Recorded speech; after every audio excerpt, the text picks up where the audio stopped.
है वो है इन्वर्टर कंप्रेसर। अब ये इन्वर्टर कंप्रेसर क्या है, इसको जानने के लिए हमें जानना पड़ेगा कि इन्वर्टर कंप्रेसर कैसे काम करता है। जब हम लोगों का रेफ्रिजरेटर डिजायर्ड टेम्परेचर तक पहुंच जाता है, तब जो इन्वर्टर रेफ्रिजरेटर है उसका कंप्रेसर लोअर वाटेज में चला आता है। कैसे?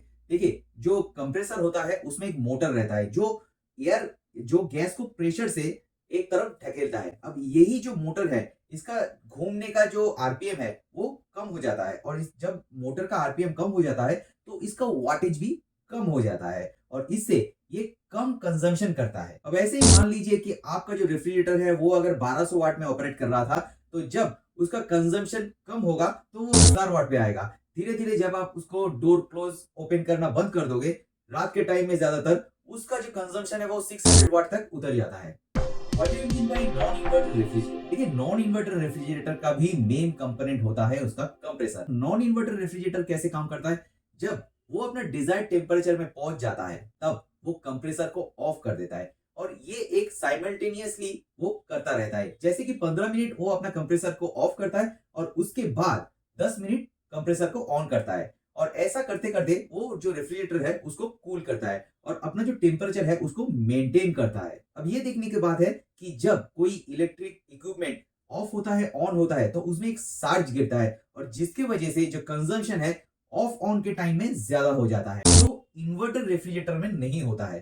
क्योंकि वो ऑफ नहीं होता है, वो एक लोअर वाटेज में चला जाता है, जिससे कंजम्पशन कम होता है। दोस्तों, इन्वर्टर रेफ्रिजरेटर और नॉन इन्वर्टर रेफ्रिजरेटर में एक बहुत ही मजेदार डिफरेंस है जो बहुत लोगों को पता नहीं है कि इनका साउंड डिफरेंस है। देखिए, जो नॉन इन्वर्टर रेफ्रिजरेटर होता है उसमें थोड़ा सा साउंड रहता है। जब विंटर का टाइम होता है तो आपको उसको ज्यादा सुनाई देता है, और रात के टाइम में ये तो आपको सुनाई देगा। जिन लोगों का नींद का प्रॉब्लम है और जिस घर में वो सोते हैं उसी घर में अगर उनका रेफ्रिजरेटर रहता है तो उनको बहुत परेशानी होता है। लेकिन इन्वर्टर रेफ्रिजरेटर होता है एकदम साइलेंट, इसमें कोई भी साउंड नहीं होता है।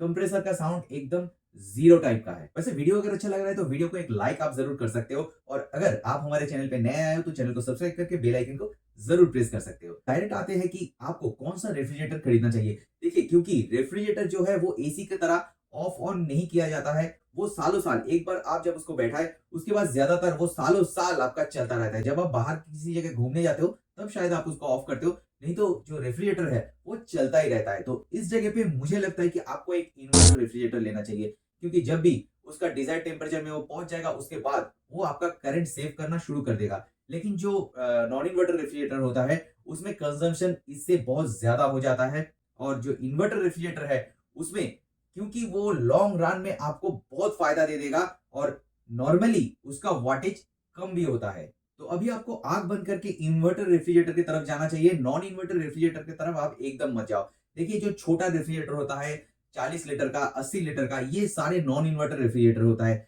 इनका कंजम्पशन आपका बड़े फ्रिज से भी ज्यादा हो जाता है। कभी कभी तो छोटा जो रेफ्रिजरेटर होता है उसका जो कंजम्पशन है वो डबल डोर इन्वर्टर रेफ्रिजरेटर के आसपास हो जाता है। तो आप सोच रहे हो कि आप एक कम प्राइस का रेफ्रिजरेटर खरीद रहे हो, लेकिन बाद में वही रेफ्रिजरेटर का कंजम्पशन आपका जो बड़ा रेफ्रिजरेटर है उससे भी ज्यादा चले जाने वाले। तो दोस्तों, वीडियो आपको कैसा लगा? अगर अच्छा लगा होगा तो एक लाइक जरूर कर दीजिएगा, और अगर आपको ये जानना है कि आपको एक इन्वर्टर एसी खरीदना है या एक नॉन इन्वर्टर एसी खरीदना है, एसी के बारे में कुछ भी जानना हो, तो आप इस वीडियो को फॉलो करो, इसमें आपको सारी जानकारी मिल जाएंगी।